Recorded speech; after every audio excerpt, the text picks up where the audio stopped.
It was one of those quiet golden mornings when the world seemed to pause, letting the soft sunlight spill across the streets and parks, as if nature itself had decided to take a breath. Emma was rushing through her usual morning routine, her mind clouded with deadlines, errands, and the hum of her own thoughts. She had always been practical, careful, precise, a woman who planned every step. Yet today, despite all her organization, something made her veer off her usual path. Her coffee in hand, she wandered through the park, searching for a place to rest for just a few minutes. She noticed a lone bench near the fountain, its paint slightly chipped, the wood worn smooth by years of people sitting, thinking and dreaming. Without thinking, she sat down, her bag falling to her side.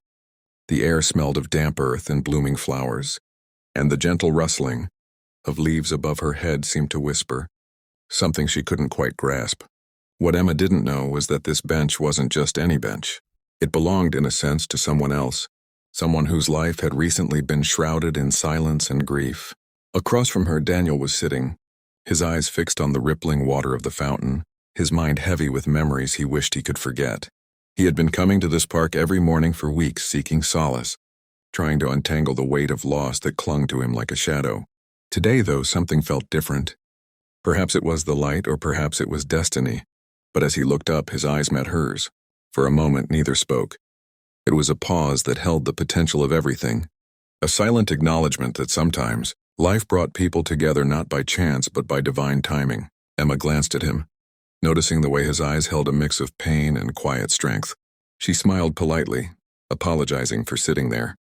"I'm sorry, I didn't realize this bench was taken." Daniel shook his head, a faint smile breaking the melancholy that had surrounded him for weeks. "No, it's okay. Sometimes life has a way of putting people in the right place at the right time." His voice was calm, steady, and carried a warmth that immediately disarmed her. Emma couldn't help but notice it, a strange feeling stirring in her chest. Curiosity, comfort, maybe even a hint of hope. They began talking slowly at first, sharing small details about their lives, their routines. Emma spoke of her work as a designer, her love for sketching in quiet moments, the dreams she barely allowed herself to speak aloud. Daniel spoke of his recent loss, the way the world had felt hollow without someone who had once been his center, the loneliness that had become his constant companion. There was an honesty in their conversation that neither expected, a connection that felt unspoken but deeply understood. Minutes turned into hours. The sunlight shifted, painting the world in warmer shades. Yet neither wanted to leave. Emma's laughter, light and melodic, broke through the quiet gloom that had often followed Daniel like a shadow. In turn, his gentle humor and the subtle kindness in his words made her feel seen in a way she hadn't felt in years. It was as if sitting on that bench, by what she thought was mistake, had unlocked a door neither of them knew existed, a door to understanding, connection, and perhaps even destiny. Daniel finally spoke, breaking a silence that had grown comfortable rather than awkward. "I feel like there's a reason you're here today. I don't know what it is yet, but I believe it's not a coincidence." Emma felt a shiver run down her spine, a mix of surprise and intuition affirming the truth in his words. "Maybe, sometimes life just nudges us in the right direction," she said softly. The rest of the morning passed in an almost dreamlike haze. They shared stories, thoughts, and moments of laughter and reflection. Each glance, each small gesture, carried weight, building an unspoken understanding that something profound had begun. By the time they parted ways, exchanging numbers and hesitant smiles, both felt a pull toward what lay ahead, a sense that their lives had shifted irreversibly, that the universe, or perhaps God, had orchestrated this meeting for a reason beyond either of their understanding. As Emma walked away, she felt lighter, as though the world had finally realigned in a way she couldn't explain. Daniel watched her go, a strange warmth spreading in his chest, a feeling he hadn't experienced in a long time.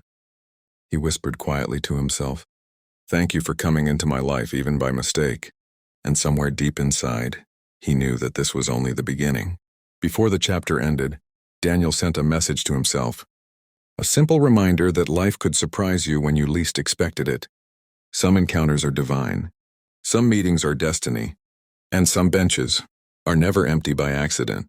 And in that quiet park, two hearts unknowingly aligned, ready to explore the path that fate had gently but unmistakably set before them.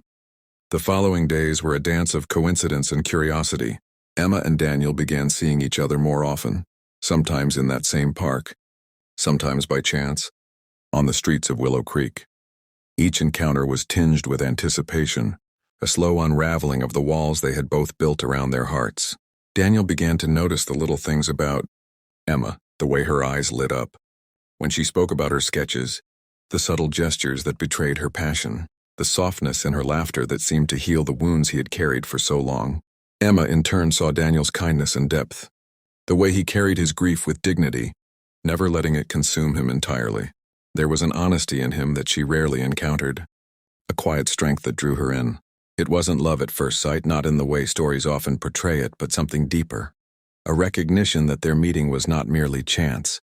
One afternoon, as they walked along the lake, Daniel spoke about his past, about the loss that had changed him, about the solitude he had embraced in the months before they met. Emma listened, offering words of comfort, but mostly just her presence. There was power in simply being there for someone, and in that quiet support, a bond began to form that neither could ignore. As the sun dipped toward the horizon, painting the sky in brilliant shades of orange and pink, Daniel took a breath and said, "I never believed in coincidences.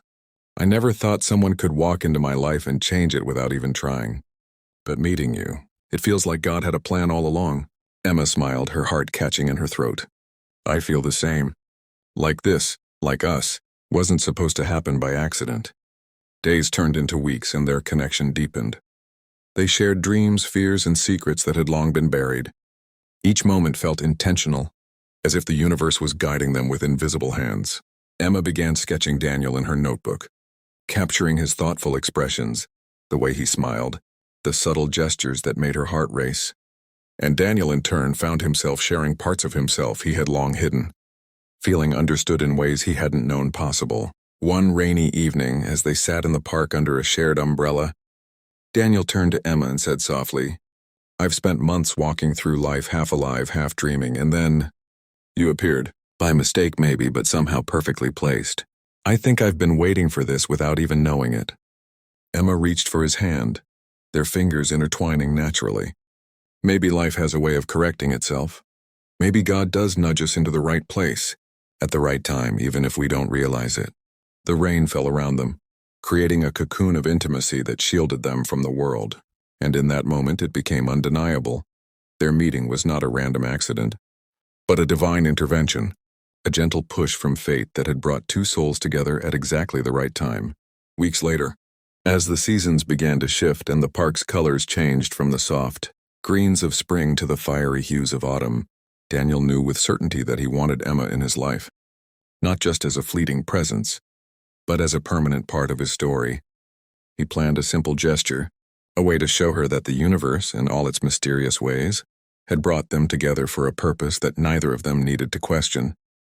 He led her to their bench, the very place where it all began, and simply said, "This bench, this moment, it brought me you, and I don't want to waste another day without telling you. Meeting you was the best thing that ever happened to me." Emma's eyes shimmered with unshed tears. She realized in that quiet park, surrounded by the soft rustle of leaves and the distant laughter of children, that sometimes mistakes are miracles in disguise, that God sometimes works through the smallest, simplest moments to create the most profound changes in our lives. And as they sat together, hands entwined, hearts aligned, they knew this meeting, this moment, was exactly where they were meant to be. If you've been touched by Emma and Daniel's story, and you believe in the power of destiny and divine timing, subscribe to our channel. Join us for more stories that remind us that every encounter, every moment can change your life in ways you never imagined.